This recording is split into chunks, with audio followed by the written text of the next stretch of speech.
Laymen's evangelical fellowship స్థాపకులు ఎన్ దానియేల్ గారు 1962 సంవత్సరం జూలై మాసం 8వ తేదీన చేసిన ప్రసంగం. ఆదికాండము 12వ అధ్యాయం 1వ వచనం. యెహోవా, నీవు లేచి నీ దేశం నుండి, నీ బంధువుల యొద్ద నుండి, నీ తండ్రి ఇంటి నుండి బయలుదేరి నేను నీకు చూపించు దేశమునకు వెళ్ళుము. దేవుడు అదే విషయాన్ని ప్రతి వ్యక్తితో నేడు చెప్తున్నాడు. మన భౌతిక తండ్రి ఇల్లు క్రీస్తే ప్రభువుగా ఉండని స్థలమైతే మనము దాన్ని విడిచిపెట్టవలసి ఉన్నాము. నీవు ఆ ఇంటిని విడిచిపెట్టుదు, ఎందుకనగా నీవింకా గొప్పవాడైన ఒక తండ్రిని కలిగి ఉన్నావు. ఆయన నిన్ను కాపాడి బలపరిచి దేవుని కుమారుల్లో బలవంతులైన వారిలో ఒకనిగా నిన్ను చేయాలని కోరుతున్నాడు. శాశ్వతమైన పరలోక ఐశ్వర్యము నీకు ఇవ్వాలని ఆయన కోరుచున్నాడు. నిత్యుడైన దేవునిలో నీకు విశ్వాసమునివ్వాలని ఆయన కోరుచున్నాడు. నీ కుటుంబస్తులను విడిచిపెట్టుము. విశ్వాస సంబంధమైన కుటుంబస్తులతో కలిసి ఉండుటకు వారిని విడిచిపెట్టుము. నీ దేశము ఒక విగ్రహారాధన దేశమైతే నీ దేశాన్ని విడిచిపెట్టుము. నీవు ఒక విగ్రహారాధన గల వాతావరణంలో ఉన్నట్లయితే దాన్ని విడిచిపెట్టుమని దేవుడు నిన్ను కోరుచున్నాడు.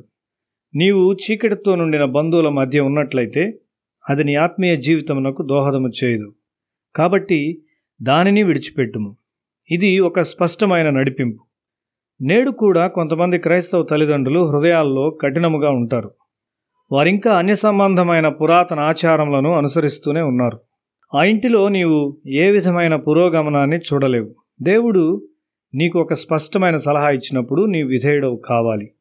నీ విధేయతలో రాజీ పడుట ఆయనకిష్టముగా ఉండదు.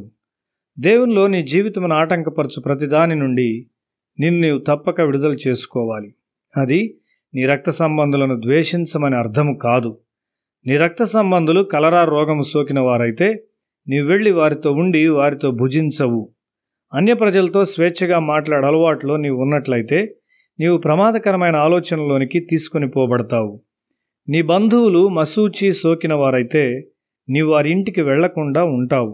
అయితే నీవు ఒక వైద్యునివైతే వారిని పరామర్శించుటకు ఒక వైద్యునిగా వెళ్తావు. దక్షిణిండియా క్రైస్తవ్యము ఏమాత్రమును పురోగము లేనిదై ఉన్నది. బాలబాలికలు మార్పు చెందినప్పుడు వారు పురోగమించరు, ఎందుకనగా వారి బంధువులను బట్టి. చివరిగా దేవుని వాగ్దానం ఎక్కడ ఉన్నది, విజయం ఎక్కడ ఉన్నది అని వారు చెప్తూ ఉంటారు. అయితే నా మాటకు నీ విధేయత ఎక్కడ ఉన్నది అని దేవుడు చెప్తున్నాడు. అబ్రహాము తన స్వంత స్థలంలో తన బంధువులతో నివసించినట్లయితే 30 సంవత్సరాల తరువాత నా జీవితంలో పురోగమనం ఎక్కడా అని అడిగినప్పుడు దేవుడు ఏం చెప్తాడు? దేవుడు నిన్ను ఒక గొప్ప జనముగా చేసేదను అని 2వ వచనంలో చెప్పాడు. అది నెరవేర్చబడింది, ఎందుకనగా అబ్రహాము దేవునికి విధేయుడయ్యాడు. యూదులు యేసును హింసించారు కాబట్టి వారు శ్రమపడ్డారు. దేవుని న్యాయ తీర్పులను తమ మీదికి తాము తెచ్చుకున్నారు. అయితే నేడు కూడా హిట్లర్ యూదులకు వ్యతిరేకముగా కత్తి దూసినప్పుడు దేవుని వాగ్దానాలు ఇంకా యూదులతో ఉన్నవి గనుక హిట్లర్ నాశనమయ్యాడు. తల్లిదండ్రులు విధేయత ద్వారా ఒక దీవెనను విడిచి వెళ్ళినప్పుడు అది వారి వారసుల తరములకు వెంబడించును. దేవుడు దీవెనను తీసివేయడు గాని పిల్లలు చాలా శాపములను కలుపగలరు. అయితే తల్లిదండ్రులు సంపాదించినది ఎన్నడూ నశించిపోదు. యూదులు చాలా ప్రజ్ఞగల ప్రజలు. వారు మనకు గొప్ప విజ్ఞాన శాస్త్రవేత్తలనిచ్చారు. గొప్ప గణిత శాస్త్రజ్ఞుడైన ఐన్స్టీన్ ఒక యూదుడు. అణుబాంబు యొక్క నాశనము చేయ శక్తిని అతడు ముందుగా చెప్పాడు. నేడు ఆ గణాంకములు ఎంతో నిజమైనవి. యూదుల్లో చాలామంది వైద్యులు, న్యాయవాదులు మరియు గొప్ప ధనికులు ఉన్నారు. అయితే వారి ఐశ్వర్యములు వారిని గమ్యము చేర్చలేదు. వారింకా మెస్సియాకు సంబంధించిన వాగ్దానముల కొరకు చూస్తూ ఉన్నారు. అవి యేసునందు నెరవేర్చబడినవని వారు ఎరుగరు. నేను నిన్ను ఒక దీవెనగా చేయుదును అని దేవుడు నీతో చెప్పినట్లయితే నీవు సంతోషంగా ఉంటావు. ప్రతి యవనస్తుడు ఈ వాగ్దానం నెరవేర్చబడట చూడగలడు. ఏ విధంగా? అవిశ్వాసులతో విజ్జోడుగా ఉండట ద్వారా కాదు. వారు జన్మించిన విగ్రహారాధన స్థలములను విడిచిపెట్టడం ద్వారా ఒక యవనస్తుడు దేవుని యొక్క సలహాను గూర్చిన అర్థాన్ని గ్రహించి అనుసరించినట్లయితే అతడు ధనవంతుడిగా ఉంటాడు. అతనికి వరకట్నం తీసుకొనుట అవసరం ఉండదు.